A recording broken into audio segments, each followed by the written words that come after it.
So here in round 6, we see an exciting deck in action and is going first. DDD versus branded Dracotail. Now, DDD actually has a really good matchup against Dracotail, assuming Dracotail A has no Imperm, which it never does.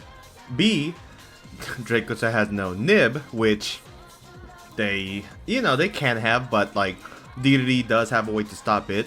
And C, if they have no 5 mana, turn 0, right? And the reason why I say that is because DDD, while it is a very fun combo deck, has a lot of, how should I put it, failures built into the deck. It doesn't play too well into Droll, doesn't play very well at all into Fua, and if you imperm the Gilgamesh, oftentimes they're left without any further plays. And hopefully this doesn't prove to be an issue, but here we do see that the Count Surveyor is able to push through this Ash Blossom, stopping the E-Telly of the deck. I think it's of the Zero Gate, that's what it's called. And luckily, Count Surveyor can add himself a monster with 0 defense and 0 attack, which is either Kepler or the Savant Copernicus, which is what he grabbed. And now Savant is going to go ahead and dump a DD monster from the deck to the graveyard. This could be Red Slime, it could be a whole lot of cards. It could also be the new level 2 tuner that they got recently.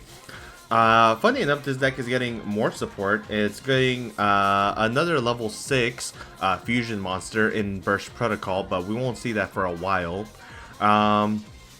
So here we do see DD. If that's Count Surveyor, that's Count Scale? I forgot. Scale Surveyor, that's what it is. Boom.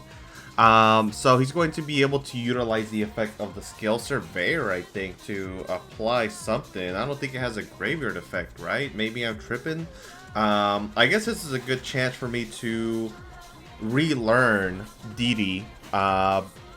Looks like Count Surveyor returned back the DD Zero Queen Machinex, but as I said here, Christopher does have both 5 mana and the Biru. So to continue on with my assessment earlier, oftentimes DD does get hit with Nib and it hurts really hard. I know that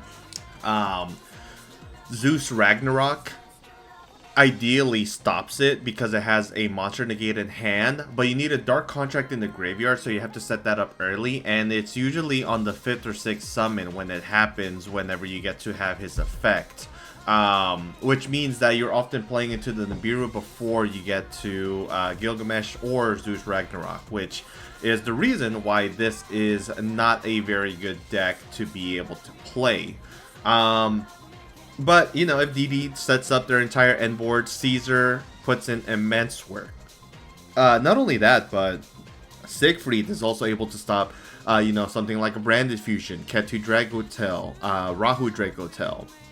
So, unfortunately, this isn't something that you're able to play around. And now the fact that we have our Thalion that was able to utilize this effect to bounce the Count Surveyor, along with him grabbing back the Nib, means that his follow-up is insane. And yeah, like that, if you can't get to the Link 2, if you can't continue your plays, DD literally stops. And that's why there's a lot of choke points in the deck in which, in my opinion, it is not very worth it to be playing this deck in a competitive scene. I think his 5-0 record is pure luck, wholeheartedly, but we'll see how this goes. So Christopher activating the Ketu Dracotail, which gets stopped by the Dominus Impulse, implying that perhaps Georgie has a Nibiru of his own, or maybe Droll, something of the sort. Can't imagine why he would set it. But, here now we see Christopher on the follow-up hit him with the Branded Fusion, which is going to dump. Oh, okay. Well, he did open the Frixel. Yeah, okay. Never mind. So, yeah. Looks like he is going straight into the Albion, which is going to banish the, I'm assuming, Fallen of Albaz plus the Nib. Or it has to be a dark monster, right, for it to summon the Lobelion. Well, we're gonna see its effect trigger anyways. What can he make? I mean, to be fair, the Copernicus has 0 attack, so it's not like he needs very much damage to go for game anyways. As long as he can make the Sanctifier here, I think that's lethal. So, yeah. There's no reason to think very hard about this. Just go ahead, banish the materials, summon out Sanctifier. Oh no, he's going to go ahead and use the Albion from the field.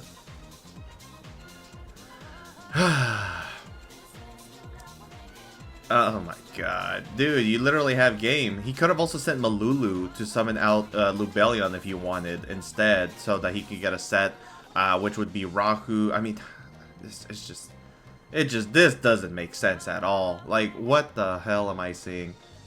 Oh my god, and he gives Georgie another turn. Not like it matters. I don't think Georgie wins, but like literally Christopher had game on the board. I must be tripping.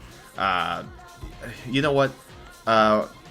Perhaps he knows something that I don't, right? Because yeah, I watch my own replays that I commentate over, and I noticed later on, oh yeah, I fucked up, because why did I say this is going to happen when this is in play, or stuff like that, right?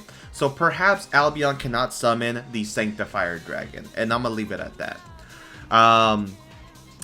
But still, regardless, even if he didn't want to go Albion, he could have just sent the Malulu. But maybe he doesn't play Lubellion, so, you know, I'm not going to trip. Anyways, here we're going to see the Zero Queen Machina X be scaled up again. So the destruction of the Light and Dark Dragon really did not matter, because now he's back to a Dark Contract. Dark Contract can now activate its effect to search for potentially a copy of the Kepler, although I guess since the Zero Gate is gone, he shouldn't really go for Kepler. Maybe he plays another Copernicus and he can, you know, dump for, what's his name? The Red Slime. We'll see. He's looking through his deck, looking at his hand. Looks like he has another Impulse. So this time if, you know, Christopher has another 5 mana that he can use, he can stop it, which would be great. Oh, well, we know he has Nibiru in hand though, right? Yeah. So Georgie has to play pretty carefully then. And yeah, he, I guess, is going to grab the Swirl Slime instead. That's really tough, because that means he doesn't have an extender. Well, that's not true, right? Because DD Count Surveyor is in his hand, so he has 2 monsters to be able to play with, which can make Gilgamesh. So, oh man, he's taking his sweet fucking time, though. There we go. So instead of the Swirl Slime, he's going to add the DD Lancer, I think is called Count Lancer, which is a tuner level 2 that can become and adjust his level up to the amount of Dark Contracts that are in Graveyard. So it can become level 4, level 6, whatever it wants. Now he's going to discard it to summon out the Count Surveyor again, which again, this gets him another search. So yeah, he has a lot of monsters to work with here. This time, it looks like he's going to grab out another Scale Surveyor. Scale Surveyor can special summon itself from the hand if you control a DD monster on the field. So, does Christopher have a response? It looks like the answer is... Oh, okay. It looks like he's not summoning out the Scale Surveyor. Instead, he's going to pop the Gate to summon out the Lancer... Oh, no, it's Lance Soldier. There we go. And, I mean, that's 2 bodies to be able to work with. If he uses this, though, he loses his tuner because it gets banished when it's summoned from the graveyard. So maybe he makes it level 4, summons Scale Surveyor, makes that level 4, and then goes for the, not Caesar, but the new rank 4 that they got. We'll see.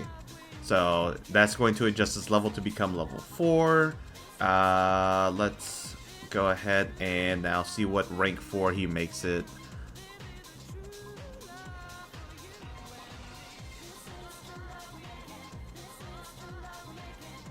Looks like he's debating on how to sequence this. I guess it makes sense, but I really don't follow. I guess I'm gonna take this time to dabble, yap a bit. So, you know what I want them to make? I want them to make a archetype that uses 2, like, let's say, you know, you have 2 level 4s on the field, overlay them and make them count as level 8s so that you can make like a rank 8 Xyz. That'd be really cool. But no, yeah, he makes it level 4, and now he goes for the Wave King Solomon. Solomon is, I think, a card that lets you add any DD card from the deck to the hand, and that's going to grab out the DD Griffin. Now the Count Surveyor sent to the graveyard can bounce back the 0 Queen Machinex, and the what's it called? Griffin is just another extender in the hand. Same thing, can special summon if you control a DD monster on the field. In the graveyard, if you summon it from grave to field, you get to search for a Dark Contract card. And if you pendulum summon it, you can discard a Dark Contract card to draw a card.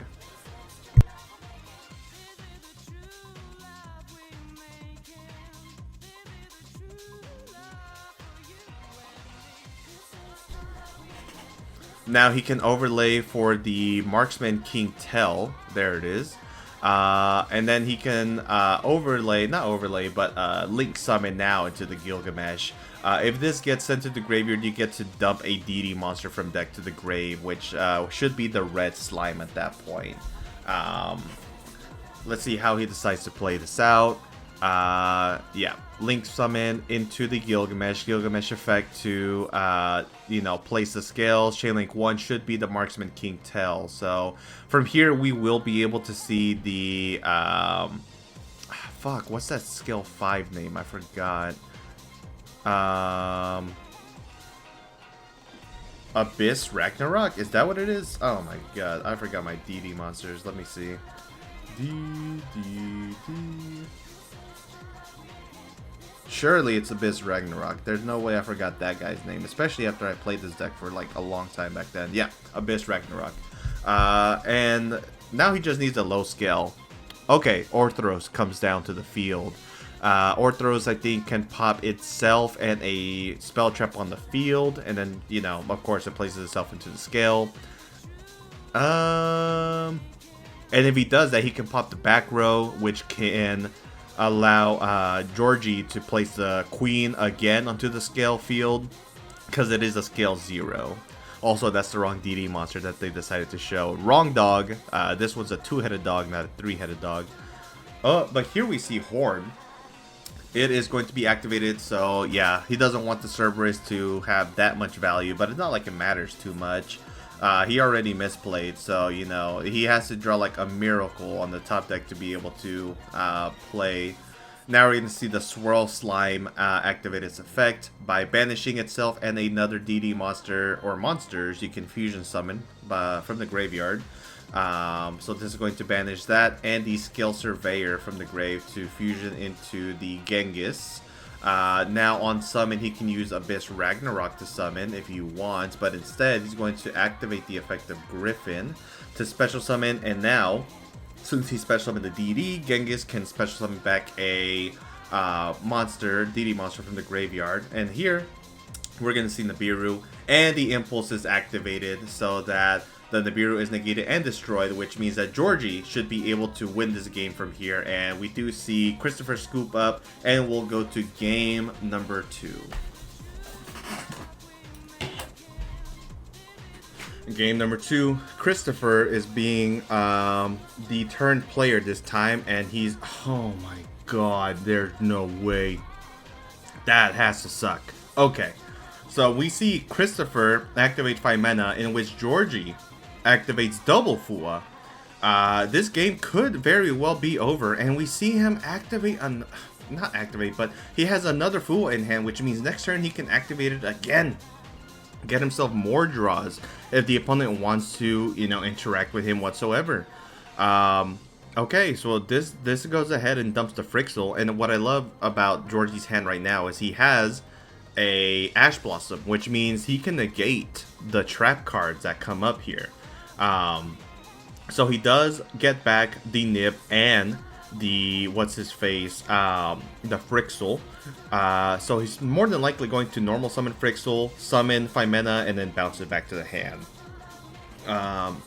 So yeah, Frixel effect, target 5 mana, special, return 5 mana, and let's see, he has Nibiru. He has another card in hand, which could have been... it's probably not called by the grave, because he definitely chained after the second Fua. Okay, well, we're gonna see a handful of board breakers on Georgie's and nothing at all. Makes me wonder why even activate the Fu at that point. Maybe he has a dark contract though that I just don't know of, but we'll see. Here we're gonna see him probably drop the Lightning Storm right now. Oh, he has Terraforming. Oh, for the Nightmare, Throne. There we go. Yeah, nah. Nightmare Throne is a funny card to be able to play in DDD because it lets you grab a level 1, or is it level 1? No, just a Fiend monster from the deck with 0 attack and 0 defense, which could grab Kepler. Unfortunately, this will not be the case as he does get rolled. But here we're going to see him activate the Lightning Storm, which is going to... Actually, wow, now that I think about it, that droll did a lot. Not only does it prevent Fua draws, but it also prevents Georgia from playing at all. So that droll was very good. Anyways, here we see Flame activate its effect. Georgie decides not to Ash Blossom here, preferring to hold the Ash Blossom for the potential Rahu that's going to come next turn. If Christopher wants, he can activate the 5 mana, so that he can get another set, which could be Rahu or Ketu. And I would do that. Like, legit, that sounds really good. This is the issue with DDD as well, is that unfortunately, what ends up happening is you brick on your non-engine way too often. And that's why, again, this deck is fraudulent. I don't know how he went 5-0 so far, but maybe we'll see, you know, competence and skill might just beat out a easier to play deck. However, we did see Fallen in the Virtuous get activated, destroying the Arthalion, which grabbed him a Branded Fusion in the end phase, but I still want to know why he did not activate 5 mana. Whatever.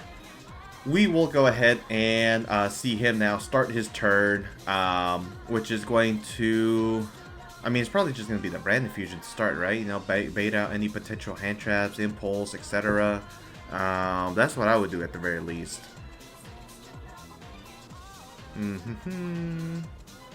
So, Christopher's going to look at the graveyard for no reason whatsoever. Don't know why he chose that. It's 3 Fuas and a Lightning Storm, man. Like, and a Terraforming. You know, like, even I'm remembering, and I didn't even look at it whenever he swooped through. So... here we're going to see Ash Blossom be activated for the Branded Fusion. And now he's going to go 5 mana to fuse with the Pan and the Frixel from the hand, choosing to keep the Nibiru. This is going to be Chainlink 1 Arthalion, Chainlink 2 second Arthalion probably, Chainlink 3 Frixel, and Chainlink 4 Pan to fuse. And the likely targets that he's going to add back is probably Frixel and... oh yeah, it would be Frixel and 5 mana, because then he can normal summon Frixel to special summon Pan and bounce itself back, and that's lethal. Not having to play into the Nibiru whatsoever. So here he sets the Ketu, sets the Rahu, and then he grabs back 5 mana. Is that it? What? Only 5 mana? Bro, I must be tripping. He used 2 monsters from the hand, no? Let me think. No, maybe I'm tripping. I have to be tripping. If anything, he should have still added back the Frixel, but whatever. So here, Gulamel is summoned out to the field. He's going to get set, but it doesn't matter. This is game. Let's go to game number 3. Alright, the all-important game number 3. And I'm telling you right now, if Georgie... is able to go full combo, he wins. However, he does have to deal with the Fua. And he says, that's okay, you know, I'll let you discard the Fua. I'm not going to give you any value whatsoever. Or maybe at least 1 draw. 1 draw is fine. This is going to grab him with the Queen, the gate, 0 gate. And again, like I said, this deck doesn't play very well into Fua, and he chose to save his Ash Blossom just for that, just in case, and it's going to pay off here. So, we're going to see the Dark Contract with the 0 gate, summon out potentially Kepler. No, I mean, he's still debating. Okay. So he's going to go ahead and utilize the Count Surveyor. Count Surveyor is now going to allow him to search for a card here, and that's going to be for the Kepler. So Georgie choosing to allow the opponent to draw at least one card here. We see another Ash Blossom, we see Impulse, and we know, because we saw Christopher's hand hovered over for a bit, that he has a Branded Fusion and another spell card. Now, the Kepler adds the Dark Contract with the Gate, and this is going to go ahead and allow him to search for a monster here. Any DD monster from the deck to the hand. Which one will it be, though? Because he has to be careful, right? DD is a deck that, you know, funny, can actually give the opponent a lot of draws under Purulia. So it's not immune to the Purulia hate. Much like Ryzeal, sometimes you have to summon multiple times in the hand to be able to combo. We'll see how he ends up playing against this, though. So he looks to grab the Orthros. The Orthros is going to be scaled here, which is interesting because...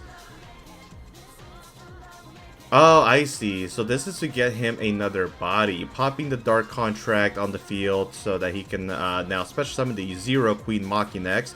This is going to give him another body to allow him to link summon into the Gilgamesh.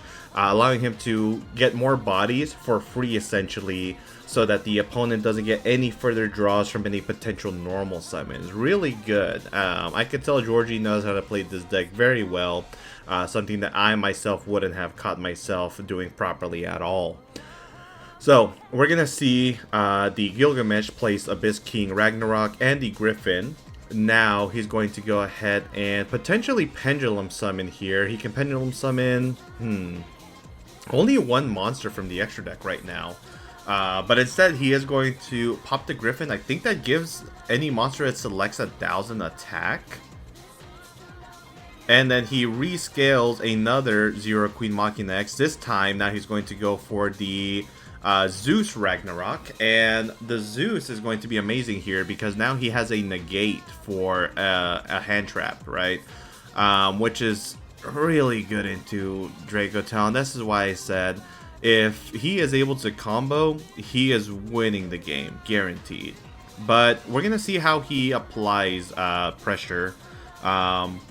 Although he does have 2 level 4s now in the extra deck, which means that he can summon them and go for the Marksman King Tail after going for, what's his name? The new rank 4. I keep forgetting it, but we'll see what happens. So he is going to now overlay those 2 level 4s into Wave King Solomon. Okay, so he tried to activate Solomon's effect. He missed the timing for, the Ragnarok, but it's fine because you don't really want to bring back the Link monster regardless. Like, you dump the Griffin and that's completely fine. When you summon Marksman King Tail, then you can summon the Griffin and add the, trap card. So this sequence is still fine. I don't know if he tried to activate Ragnarok, but if he did, it might have been a misplay wholeheartedly. Now, the DD Solomon is going to add DDD Headhunt, which is it's like Crackdown, if you guys know what Crackdown is, but it actually negates the monster effect and turns it into a DD monster for as long as that you control it, if it's from the extra deck. So yeah, really good card. Another important piece of interruption that DD has access to. From here, we're going to see him overlay into Marksman King Tail. Marksman King Tail now detaching the Wave King Solomon to, I think, deal 1,000 damage. And I don't know why this is relevant. Perhaps he just wants another material in the graveyard for some reason. Legit, I am not the best at talking about like the spreadsheet combos or anything. So we'll see what he is planning to do. Now this is going to allow him to Foolish for a DD monster, which is going to be the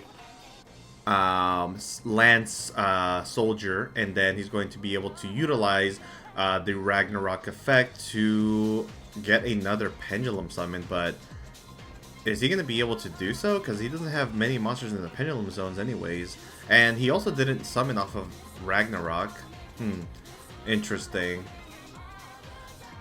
Well, I guess it doesn't matter, right? Because the Land Soldier is going to be able to go ahead and pop the Zero Gate to summon itself out, which will trigger the Ragnarok, but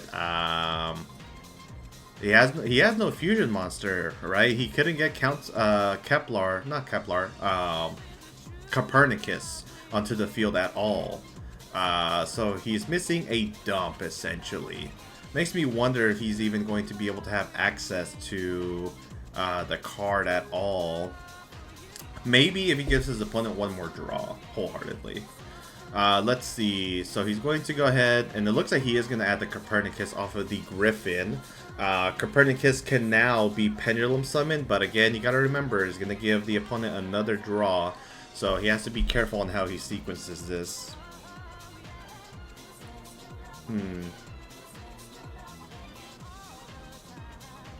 So it looks like he will Pendulum Summon. Did he not normal summon already? Oh, well, this is a Pendulum Summon. It doesn't matter. It's from the hand, so yeah. Oh, man. He draws the Ash Blossom, and that is going to negate the dump, which means if he doesn't go for it, then that means he loses access to Wave High King Caesar, and looks like he's going to just deal with it, not wanting to play into the Nibiru.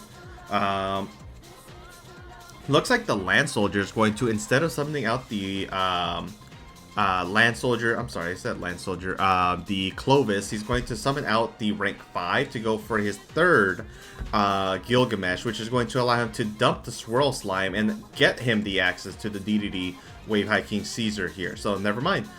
He is in full control yet again. Summon out the Genghis, which is going to allow him to reborn a card if he wants. I think it's kind of worth it, but he chooses not to.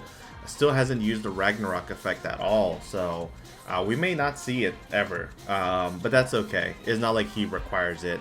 And this is why you should be playing 3 Link monsters, the Gilgamesh specifically, because it is something that you go into very often. Now here he goes ahead and uses the Genghis to special summon out the DD Cerberus, not Cerberus, but whatever. I don't care about his name anymore. And it is a tuner, so it gives him the Siegfried summon. He summons out now Wave High King Caesar, and he has the Headhunt. I mean, he is in full-blown control now. So this is one of the best end boards that DD can end on whatsoever. I mean, he's safe from Lightning Storm.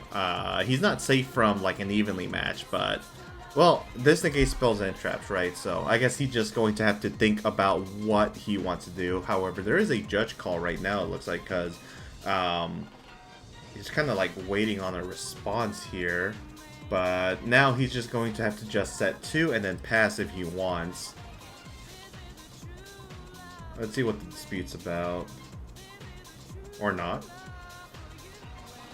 Let's see. We're repairing a game state here. Don't know exactly what went wrong though. I guess we'll see exactly what's gonna happen.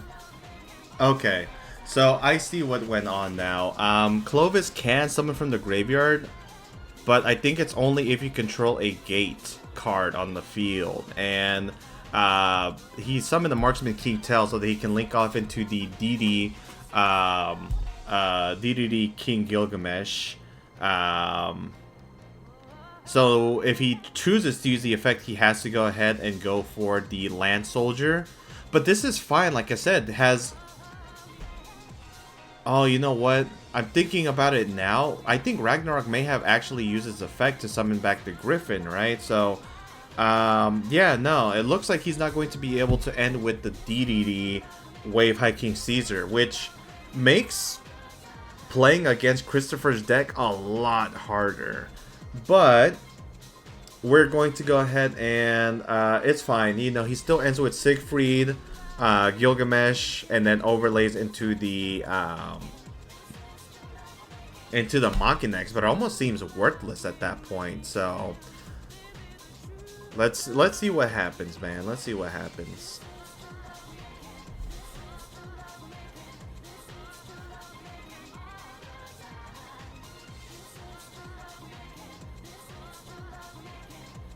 So he goes for the Siegfried off of the off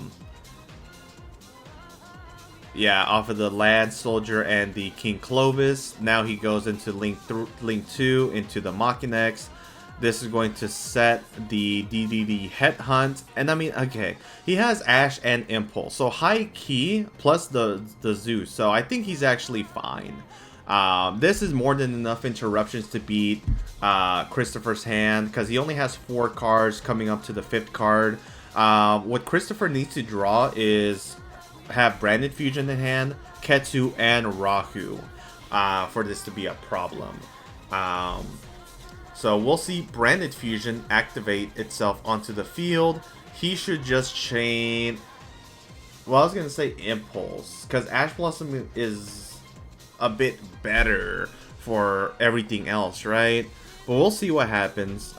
You know, clearly didn't need the Caesar at the end of the day. What more does Christopher have? Because I know he has another spell in hand from what we saw earlier. Apologies for the mishap. I should have caught that myself, but I forgot that Clovis can only summon from graveyard if you have a Dark Contract on the field. So now Ketu is activated, which is going to allow him to search, and I would say Siegfried can be used here.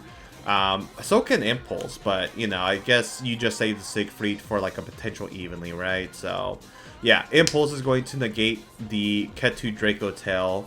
Now, if he has 5 mana, which is possible, he can negate with the Zeus Ragnarok. So I think this is Georgie's game to win.